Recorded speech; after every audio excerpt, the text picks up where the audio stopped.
तो आज मैं गार्डन में आया था और बैठे बैठे सोच रहा था कि अब क्या किया जाए, क्योंकि जितना पैसा और सोना मैंने स्टोरेज वॉर्स में जीता था वो सारा के सारा मावेश ने ले लिया। यहाँ तक कि मेरे विला, लग्जरी कार, सब चीजें मावेश की हो चुकी थी और मुझे उसके लिए पार्ट टाइम काम भी करना पड़ रहा था। मतलब जब भी वो मुझे बुलाता मुझे उसके लिए काम करना ही पड़ेगा। महीने का एंड भी आने वाला था और मेरे पास फूटी कौड़ी नहीं थी, क्योंकि मैंने अपनी जॉब भी छोड़ दी थी। मेरे पास मेरी बस स्प्लेंडर और जूते ही बचे हुए थे। काफी देर सोचने के बाद भी मुझे कोई सोल्यूशन नहीं मिला, तो मैं अपनी गाड़ी पे बैठा और वहाँ से निकल ही रहा था। तो में हमारे कैंपर वाले भाई आए थे और वो मुझे बोलते हैं कि भाई तेरे लिए काम है, तू जरा इधर आ जा। तो मैं अपनी बाइक कैंपर के बाजू में खड़ी करके बोलता हूँ कि भाई क्या हुआ, किस काम के लिए मुझे बुला रहे हो तुम? भाई संडे को एक ऑफ रोड रेस होने वाली है और जीतने वाले को 5 लाख रुपए मिलेंगे। अगर तू चाहे तो पार्टिसिपेट कर सकता है। ऐसे बुरे टाइम में पैसे कमाने के लिए मेरे लिए बहुत अच्छा मौका था, तो मैं उससे हाँ बोल देता हूँ। तो ठीक है, मैं तेरी एंट्री करवा देता हूँ। संडे को रेस में पहुंच जाना और याद से ऑफ रोड कार ही लेके आना, वरना रेस हार जाएगा।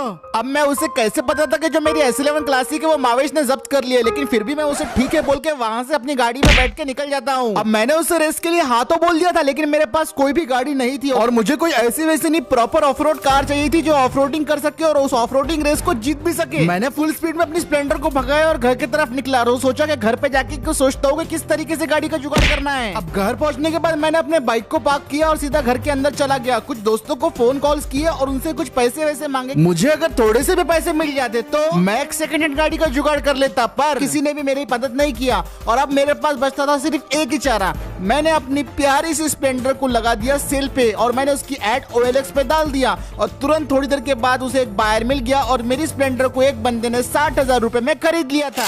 और वो 60,000 रुपए लेके मैं सीधा पहुंच गया स्क्रैप यार्ड में। यहाँ पे अक्सर एक्सीडेंटल और स्क्रैप गाड़ियां भंगार के भाव में मिल जाते हैं, तो यही मेरे लिए सही होगा कि मैं एक पुरानी गाड़ी खरीदूं, उसे रिस्टोर करवाऊं और उसे से रेस करूं। लेकिन काफी देर तक यहाँ पे ढूंढने के बाद भी मुझे यहाँ पे दूर दूर तक कोई भी कार का नामो निशान नहीं दिख रहा था। यहाँ पे तो आज कोई कार का पुर्जा भी नहीं दिख रहा था और भाई मुझे लग रहा था कि भाई आज तो अपना पूरा काम खल्लास है। यहाँ पे आना वेस्ट गया और स्प्लेंडर को बेचना वेस्ट गया। इतने में मुझे दिखती है एक ऑल्टो 800 जो कि एक एक्सीडेंटल गाड़ी थी और यही थी वो मेरी सुनहरी किरण। इतना देखने के बाद मैं फटाक से ऑल्टो की तरफ भागा और सोचा कि इसे थोड़ा चेक कर लिया जाए। देखने से मालूम पड़ रहा था कि ये एक एक्सीडेंटल गाड़ी है, पर उतना भी मेजर डैमेजेस इसके अंदर नहीं हुआ था। तो मैं थोड़ा गाड़ी का दरवाजा खोला और अंदर बैठ के गाड़ी को थोड़ा चेक करने लगा और ये अंदर से मुझे काफी ज्यादा परफेक्ट लगी, तो मुझे लगा इसे मुझे खरीद ही लेना चाहिए। मैं गाड़ी से उतरने के बाद वहाँ पे ओनर को ढूंढने लगा स्क्रैप यार्ड की और वो ओनर वहाँ पे दूर घूम रहा था। मैंने उन्हें बुलाया, आवाज देकर वो यहाँ पे आ गए और जब मैंने उनसे बोला कि मुझे गाड़ी खरीदनी है तो वो बोलने लगे 2020 का मॉडल है, लेके जाओ 1 लाख रुपए में। अब इतने पैसे मेरे पास नहीं थे, तो मैंने उनसे बोला भाई फाइनेंस हो जाएगा क्या? हो जाएगा ना, 25 डाउन पेमेंट, बाकी किश्ता बांध लो। ये सुन के मैंने 25,000 रुपए उन्हें पेटीएम कर दिया और अभी ऑल्टो 800 ऑफिशियली मेरी हो चुकी थी। तो अब मैंने इसकी चाबियां वगैरह उनसे ले ली और इस गाड़ी के अंदर बैठा। गाड़ी के अंदर बैठता बराबर लगा ये स्टार्ट होंगी भी है नहीं, लेकिन जैसे मैंने उसे चालू करने की कोशिश किया फटाक से एक झटके में स्टार्ट हो गई और मैं उसे लेके वहां से निकल पड़ा। क्योंकि ये एक एक्सीडेंटल गाड़ी थी तो इसके अंदर कुछ ज्यादा ही मेजर प्रॉब्लम्स थी। इसके अंदर अलाइनमेंट बराबर नहीं थी, स्टीयरिंग व्हील झटके मार रहा था, गाड़ी के सस्पेंशन बेकार थे और इसे एक सख्त मैकेनिक की जरूरत थी। तो मैं इस गाड़ी को लेके चला गया अपने सबसे ट्रस्टेड मैकेनिक के पास और 2 घंटे फाइनली ड्राइव करने के बाद और इस गाड़ी को किसी तरह ऊबड़ खाबड़ रास्तों पर चलाने के बाद मैं फाइनली पहुंच गया था बबलू मैकेनिक की वर्कशॉप में। वर्कशॉप देख के मुझे बड़ा सुकून मिला, क्योंकि 2 घंटे में इसे कैसे चला के लाया है मुझे मालूम है। और जब मैं वहां पे पहुंच गया तो मुझे वहां पे दिखे बबलू भाई। बबलू भाई के पास मैं गया और उनको बोल दिया कि इस गाड़ी को मुझे प्रॉपर रिस्टोर करवाना है, वो भी ऑफ रोड रेस के लिए। उन्होंने मुझे बोल दिया कि इसको 3 लाख रुपए लगेंगे। अब इतने पैसे तो मेरे पास थे नहीं, तो मैंने सीधा सीधा सारी बातें बबलू मैकेनिक को बता दी और वो सारी बातें मेरे सुनने के बाद बोला कि वो इस गाड़ी पे पैसा लगाने को तैयार है और इसे ऑफ रोड कस्टमाइज भी करेगा।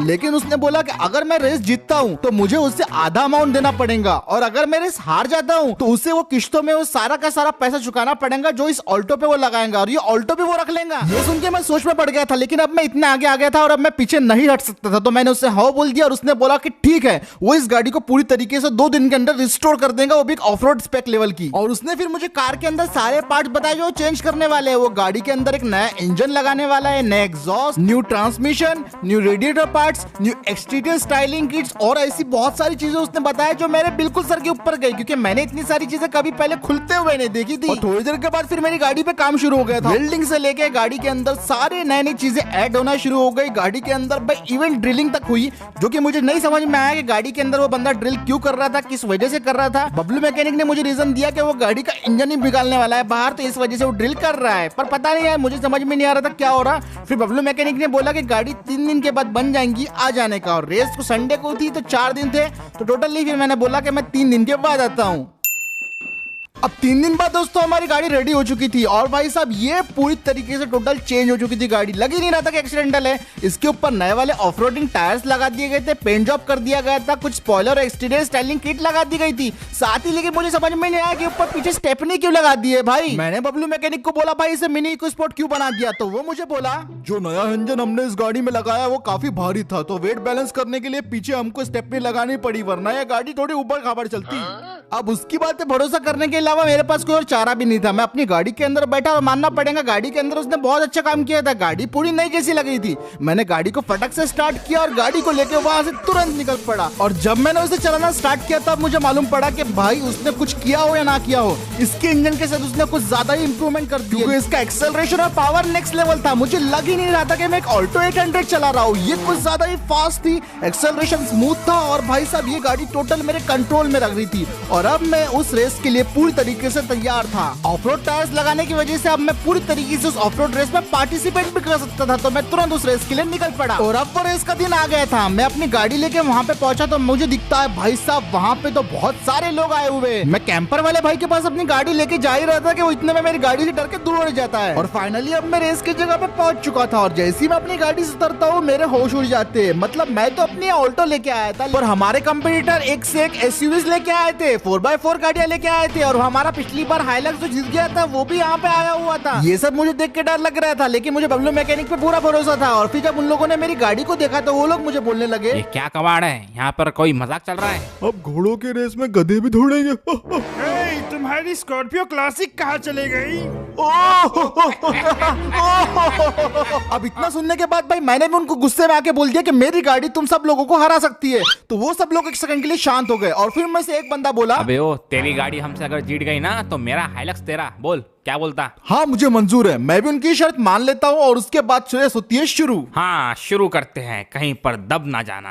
अब रेस की बारी आ चुकी थी। सब लोगों ने अपनी अपनी गाड़ियों को स्ट्रेट लाइन में पार्क कर दिया था और रेस की तैयारी करने लग गए थे। कोई यहाँ पे पावर लेके आया था, कोई यहाँ पे अलग चाल चलने आया था, कोई सिर्फ मजे करने आया था, तो कोई यहाँ पे जबरदस्ती आ गया था, कोई जीतने के लिए यहाँ पे कुछ भी कर सकता था और कोई यहाँ पे सिर्फ अपनी मजबूरी के लिए आया था। और फिर गाड़ियों के इंजन हम सब लोग स्टार्ट करते हैं और फिर रेस शुरू हो जाती है। और जैसा की मैंने सोचा था रेस की शुरुआत में ही भसड़ मच जाती है। सब लोग आगे निकलने के लिए पूरी जान लगा दे रहे थे और इतनी बड़ी एसयूवीज के बीच मेरी ऑल्टो को मैं किसी तरह चलाया जा रहा था। सबसे आगे ग्लॉस्टर वाले भाई चल रहे थे, हैरियर और हाइलक्स पीछे साथ में थे और उसके पीछे मैं और कैंपर चल रहे थे। कैंपर वाले भाई थोड़ा आगे निकल गए थे, लेकिन मैंने भी चला के दिखाते हुए एक मोड़ पे अपनी गाड़ी को कुछ इस तरीके से मोड़ा कि मैं कैंपर वाले भाई के आगे निकल गया। और अब मैं चौथे नंबर पे था, लेकिन मैं अभी भी रुकने वाला नहीं था। मैंने एक शॉर्टकट मारा और हाइलक्स और हैरियर वाले भाई को पीछे कर दिया और अब मैं चल रहा था दूसरे नंबर पे। ये देख के हाइलक्स वाला भड़क गया था और अब उसने सोच लिया था कि मुझे किसी भी तरह पीछे करना है। पहले तो उसने हल्की फुल्की ठोकरें मारनी शुरू की मेरी गाड़ी के ऊपर, लेकिन जब मैं उसके हाथ में नहीं आया तो भाई वो तो सीधा गाड़ी को मेरे क्रैश करने के पीछे पड़ गया और वो मेरी गाड़ी को बम्प करने लगा। इससे मेरी स्पीड कम हो रही थी, लेकिन मैं भी हार नहीं मारने वाला था। मैंने अपना टर्बो चालू कर दिया और गाड़ी को फुल स्पीड में भगाना शुरू कर दिया और हाइलक्स वाले को किसी तरह पीछे कर दिया। मैं सेकंड नंबर पे आ चुका था और बाकी सब लोग मेरे पीछे चल रहे थे। अब मैं अपनी गाड़ी को फुल पोटेंशियल पे भगा रहा था, लेकिन हाइलक्स वाले के इरादे मुझे ठीक नहीं लग रहे थे। मैं तो सिर्फ ग्लॉस्टर को पीछे करना चाहता था। मैंने अपनी फुल रफ्तार बढ़ा दी थी। अब मुझे बस ग्लॉस्टर को पीछे करना था और शायद हो सकता है मैं रेस जीत जाता, लेकिन तभी हाइलक्स किसी तरह आगे भाग जाता है और उसके बाद हैरियर भी आगे भाग जाती है। अब इन दोनों को पीछे करना मेरे लिए काफी मुश्किल हो रहा था। इसके चक्कर में मेरी गाड़ी पलटते पलटते बच गई, लेकिन सही टाइम पे स्ट्रिंग घुमा के मैंने अपनी गाड़ी को सीधा कर लिया था। और हाइलक्स वाला बहुत ही ज्यादा डेस्परेट हो चुका था, मतलब वो कुछ भी करके मुझसे आगे निकलना चाहता था। तो उसने मुझे फिर से एक बहुत बड़ी ठोकर मारी, जिसकी वजह से मेरी गाड़ी को बहुत नुकसान हुआ। पर मैंने भी ठान के रखा था कि इस बार मैं हारने नहीं वाला हूँ, तो मैंने भी अपनी गाड़ी को फुल स्पीड में भगाया, उसका फुल एक्सेलरेट दिया और मैं सही मौके का इंतजार कर रहा था इसको ओवरटेक करने के लिए। बाकी सारे गाड़ियां तो मेरे पीछे आ रहे थे, वो भी एकदम फुल स्पीड में लगे हुए थे और सही मौका देखते हुए मैंने इसे ओवरटेक कर लिया और अब मैं फिर से सेकंड नंबर पे आ गया था। लेकिन ये सब देख के हाइलक्स वाला का दिमाग आउट हो चुका था और अब उसने सबसे अपनी गंदी चाल चल दी। उसने अपने ट्रक को फुल स्पीड में भगाया और सीधा भाई मेरे ऑल्टो को चिपका दिया और ऐसे ही वो पहाड़ी की तरफ हमको लेके चले गए जिससे हम दोनों हवा में थे। पर तभी किसी तरह मैं अपनी गाड़ी को कंट्रोल करने की कोशिश करता हूँ और लक बाय चांस मेरी गाड़ी कंट्रोल हो जाती है।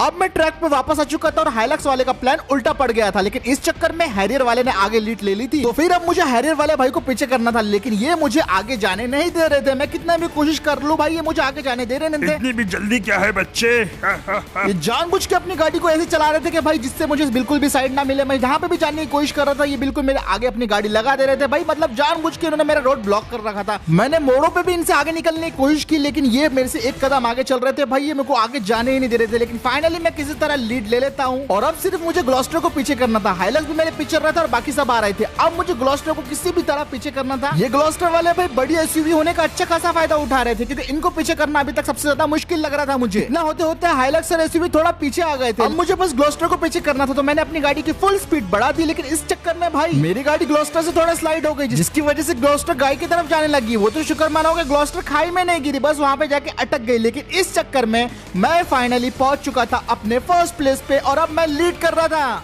अब फिनिश लाइन मेरे काफी नजदीक थी, लेकिन तभी हैरियर वाले भाई ने मुझे पीछे टक्कर मारने शुरू कर दी। लेकिन इसी चक्कर में उनके साथ ये होता है, उनका टायर मेरी बड़ी स्टेपनी से टकरा जाता है, जिसकी वजह से वो दोनों हाइलक्स और हैरियर क्रैश हो जाते हैं। और फाइनली दोस्तों मैं इस रेस को जीत जाता हूँ।